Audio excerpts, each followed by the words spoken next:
ప్రేమికులకి ఏం తెలుసు, పెద్దవాళ్ళు కాదండి పీడించి పిప్పి చేసేస్తారని. పోలీసులు అయితే వరంగల్లోనట ప్రేమించుకున్నారని ఇద్దరు చిన్నపిల్లలు పాపం ప్రేమించిన పెద్దరకం ముసుగులోనే వాళ్ళు పెద్దోళ్ళు చక్కగా పెళ్లి చేయాల్సింది పోయి పోలీసులు ఎదుటనే వాళ్ళు పడేయాలని ప్రేమ జంటని పీకి పాకం వేసి కొట్టి పారేశారట.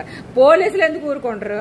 మీరు పెద్దోళ్ళు మీరు పెళ్లి చేయకపోతే ప్రేమించిన వాళ్ళు విడదీయాలని పనికి మళ్ళీ పనులు చేస్తారని పోలీసులు పెద్దోళ్ళందరినీ పడి బాధారట.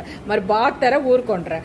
పిల్లలు తప్పు చేశారంటే ప్రేమకేం తెలుసండి, వాళ్ళు కులాలు వేరు, మతాలు వేరు, జాతులు వేరని. ప్రేమించిన వాళ్ళు ఇష్టపడ్డారు. పెద్దవాళ్ళందరూ పరువు హత్యలు ఇవి చేసి పనికి మళ్ళీ పనులు చేసి ప్రేమికులు విడదీయడమే కానీ కాదండి. పెద్దరికంతా మీ పెద్దవాళ్ళందరూ కలిసి ఆ ప్రేమికులు కలిపితే ఎంత పెద్దరికంగా ఉంటుంది. ఊరంతా సందడి చేస్తే పెళ్లి చేస్తే ఎంత కొనలు విందుకుంటది. అది మనిషి పోలీసుల ముందు పనికి మళ్ళీ చేస్తే మా కాకి మళ్ళీ ఊరుకుంటారా? కాదండి, మక్కలు ఎరగదోసి కాళ్ళు జబ్బులు ఎరగొట్టు ఊరుకుంటారు. పెద్దరికంగా ఉండండి, అంతేగాని పనికి మళ్ళీ వేసాలు గట్టి వేయకండి. ప్రేమించిన వాళ్ళు విడదీయడమే తప్పు.